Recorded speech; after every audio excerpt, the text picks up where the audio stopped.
diverse multicultural country. It is also a nation of extremes, from the beautiful to the dingy, from the traditional to the modern. A lot have changed in Indonesia, especially in the face of modernization and westernization, but some things remain the same. Religion and tradition, for example, are still kept strong. While Indonesia is generally known to be a Muslim country, the island of Bali is predominantly Hindu. Balinese culture is unique, colorful, and filled with tradition, one of which is Ngaben. I visited a small village in the mountainous Ubud region of Bali called Desa Pakraman Penestaan to see this unique cremation ceremony. Di Bali untuk orang yang beragama Hindu. Nah, itu diadakan apabila keluarganya meninggal.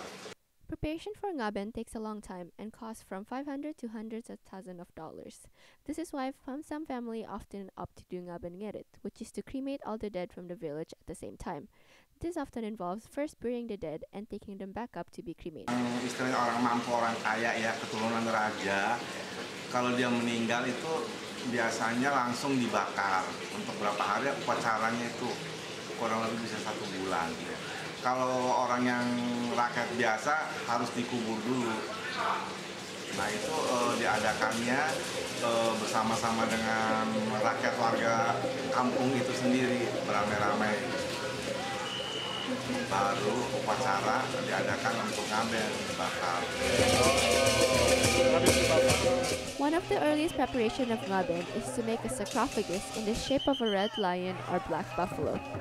The males of the family then carry the sarcophagus into the burning ground. Often the sarcophagus contained the body of the dead, but in this ceremony it only contains symbols of the dead, the body being already put into the cremation ground. The family then proceed to rotate the sarcophagus 3 times in order to confuse the spirit of the dead so they will not come back and haunt the village. After this rotation, the sarcophagus are shaken up and down in order to give the spirit wings to fly away from the earth.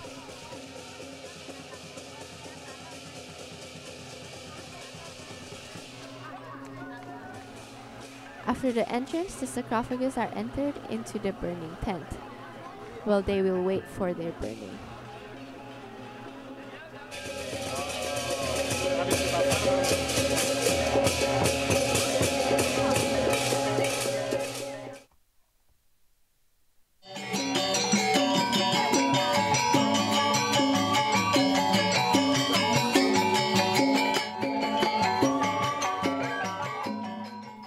After the initial excitement, the ceremony takes on a more somber turn. The gamelan musicians play softer music to mark the start of the praying or sembahyang ceremony. The first group of family comes to the altar bringing gifts for the god, with things like clothes, flowers, incense, and even suckling pigs. They will rotate 3 times before putting the gifts on the altar. Then comes the family procession that will come around the altar bringing symbols or gifts, this time for the deceased. The family members will also rotate 3 times around the altar before proceeding to put the gifts inside the sarcophagus.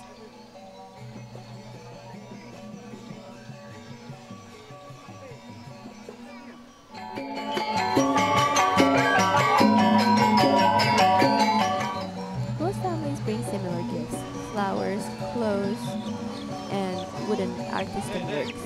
However, some families do bring special gifts as symbols for the dead.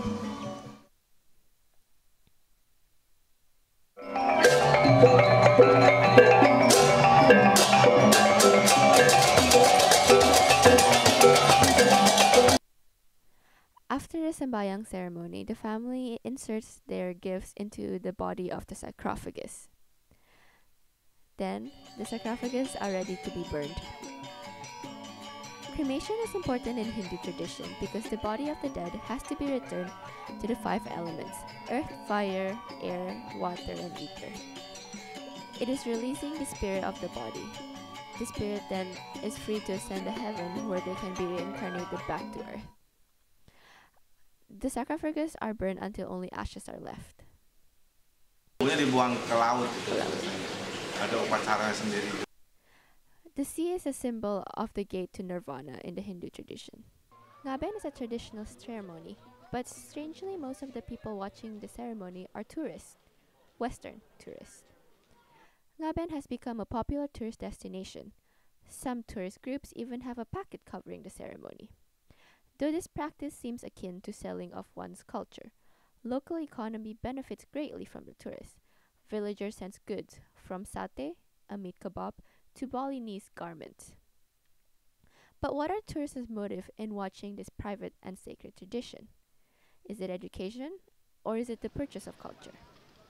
Commercialization of culture can also be seen at other locations around Bali.